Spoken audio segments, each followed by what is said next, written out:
video as many times as you need to in order to be prepared for tomorrow's class. Number 1, what is the coordinate plane?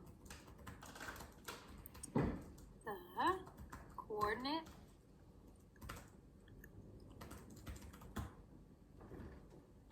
plane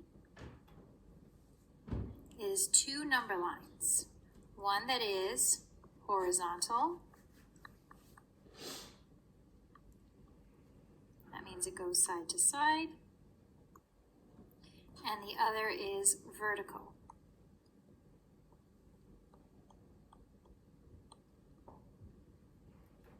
That one goes up and down. What is an axis? And what are the names of the axes? An axis is a line on the coordinate plane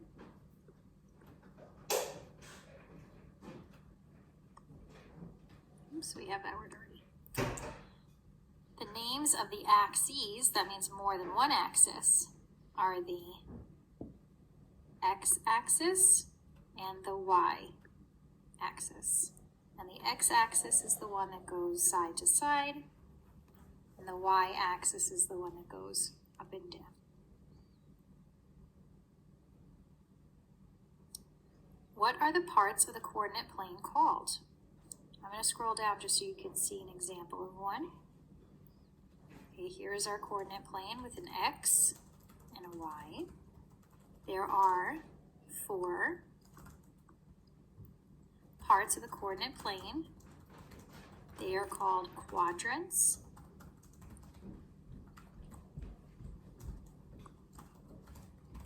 They are numbered 1, 2, 3, and 4.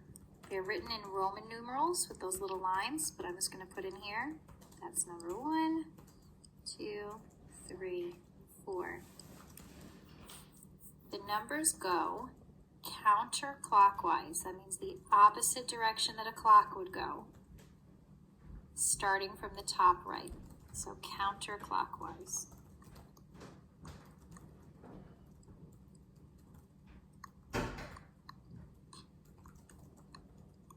Okay, so they start number 1 right here in the top right, and then this is quadrant 2, 3, and 4. How do you plot a point on the coordinate plane? First, you follow the x-axis, and then you follow the y-axis. Okay, so for example, if I were to do the point 4, 2, first I would go across and find positive 4, so side to side first, and I would stop there, and then I would go up until I found the number 2. Okay, so that's the point 4, 2. Guided practice. Follow the video and copy the steps of each part of the problem on your paper. So step 1, it says plot the following points. And step 2, we're going to write the quadrant for each one of those points. So the first point is 2, -4. So this one is going to show us the x, or the side to side,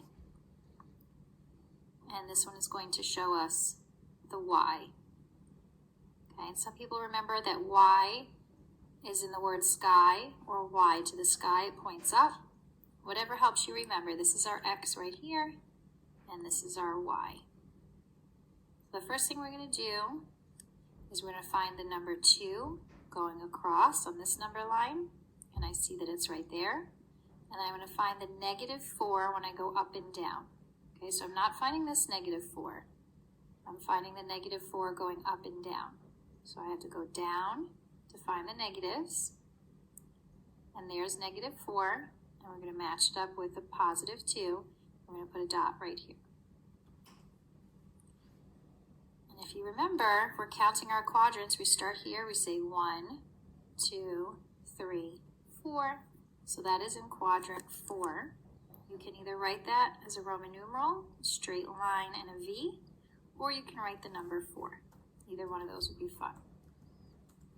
Our next point is -5, 7. So we have to find -5 going across first.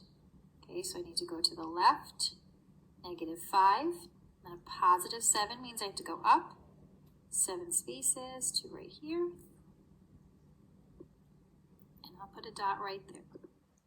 Okay, it's where the 7 and the -5 actually touch together. That's that spot right there. And this is quadrant 1, this is quadrant 2. So I'm going to do 2 lines, or you could write the number 2. 4, 10. We're going to go across first and find the +4 to the right. We're going to go up 10 because it's a +10. So 4, 10. Let's be very careful. All the way up here. Okay, because the 10 meets right here. You're not putting it in the middle, you're putting it where the 2 lines meet. So this is my 10 line, and that's my 4 line, and they meet right here. And that is in quadrant 1. Okay, or you could write the number 1. And the last point is -3, -5. So -3 on this X number line here, I have to go to the left to -3. And I have to go down to -5. So -3, -5 meet right at this point. You just line it up to be sure, right here. Okay, and that's quadrant 1, 2, 3. So you could do 3 lines, or you could write the number 3. All right, you're going to do the next points on the following page all by yourself, and then we'll do some more practice together as a class. Good luck!